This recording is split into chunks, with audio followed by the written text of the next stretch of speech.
Hello there, this is Dr. Dane Donahue, and we are in the Step 3 tutorial of a 3-step process in creating your wellness score for cash practice. In this tutorial webinar, we're going to go through how you can create and score your wellness score parameters. So if you recognize here, this is the home page for the wellness score system through cash practice.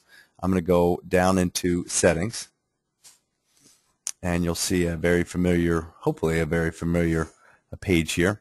The 3-step process is creating your wellness score, which is what you measure, choosing and selecting the parameters that best fit for your office, and then choosing your service group, which again is the services that you provide in your office that correlate to the wellness score that you give your patients, both pre and post on re-exams.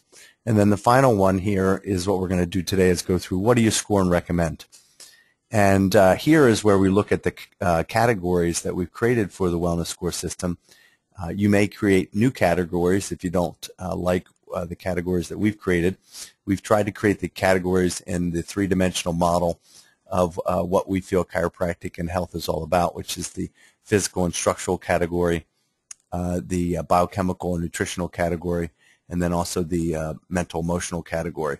And we've tried to boil those down into categories of functional physiology that we can report to the patient.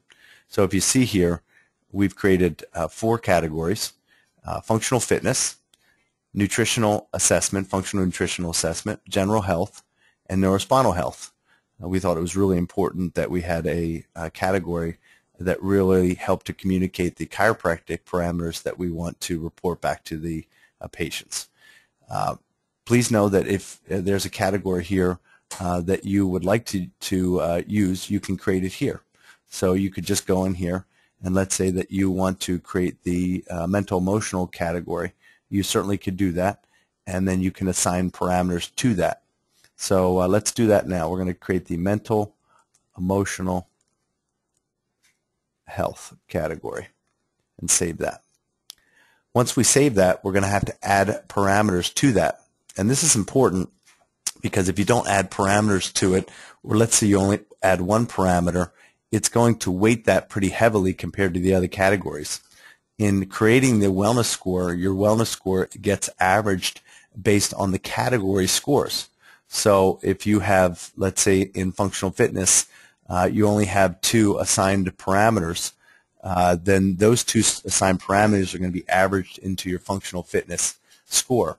And then let's say that you have 7 functional nutrition parameters. Those are going to be averaged into the functional nutritional assessment score, but then the functional fitness and the functional nutritional assessment are going to be averaged in the overall wellness score. So the less parameters you have in a category, the stronger it weights that parameter in the overall wellness score. So we recommend that you have at least 3 parameters assigned to each category for your own wellness score for your office. The other thing that you need to do is assign services for each category. So it's pretty easy to know your services and what category that they apply to. So for example, in our office we do fitness trainings and group functional trainings. It's very easy for us to assign that service to functional fitness. In our office too, we do nutritional counseling sessions, so it's very easy for us to assign that service to functional nutritional. And then for general health, we've assigned fitness training, and we created this parameter that we'll probably delete because we don't use it, but we created it for a tutorial and as an example.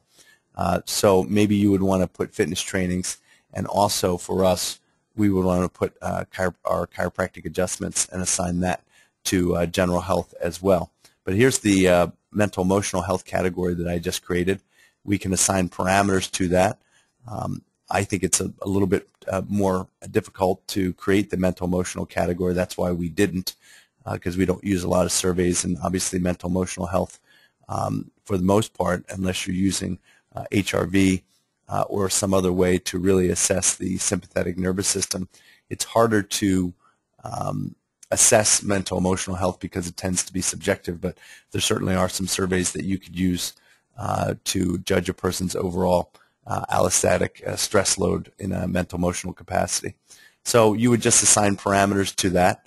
And then you could also assign services. Let's say that you do some sort of mental emotional therapy in your office. You could create that service in step 2 that we showed you, and then let's say it's light therapy that you want to assign to the mental emotional category. You could do that as well. So you would just assign that. So just in creating your categories or using our categories, just know that we've already assigned parameters and services to those groups, but you certainly could assign your own parameters and services to the categories that you create. So the thing that I would recommend is just go through, make sure that you like using our categories: functional fitness, nutritional assessment, general health, and neurospinal health. If you don't like our categories, please create your own. But remember, in creating your own, you're going to have to assign the parameters that correlate to that category and also the services that you're going to recommend that correlate to that category as well. All right, so I'm just going to go back through a brief review in wrapping this tutorial up. It's a brief tutorial, but we want to look at what do we measure, which are your parameter sets, which are truly your wellness scores, and the actual parameters. And you can see we've created a bunch of parameters. We're adding parameters all the time, but there are a bunch of parameters that are already loaded and locked in here for you. You also have the category of what do you provide. This is your service group, and in your service group you're going to assign services that you perform in your office. Make sure that you remember you can always add a service group and assign services to them. You can also always add services. So this is where you would add services to provide to your patients. And then finally, what we went over today is our categories. What do you score and recommend? So what you score and recommend is going to be directly correlated to your categories, your parameters, and the services that you provide in your office. So hopefully all of this makes sense. You can always contact Cash Practice if you have individual questions, but hopefully this gives you a basic understanding of how the wellness score system works. And we will be doing further webinars on how to use the system more effectively in your office and for your staff. Remember that you have tutorials in here. We've loaded quick start videos. We've loaded videos and we'll continue to load videos of us doing consults and exams.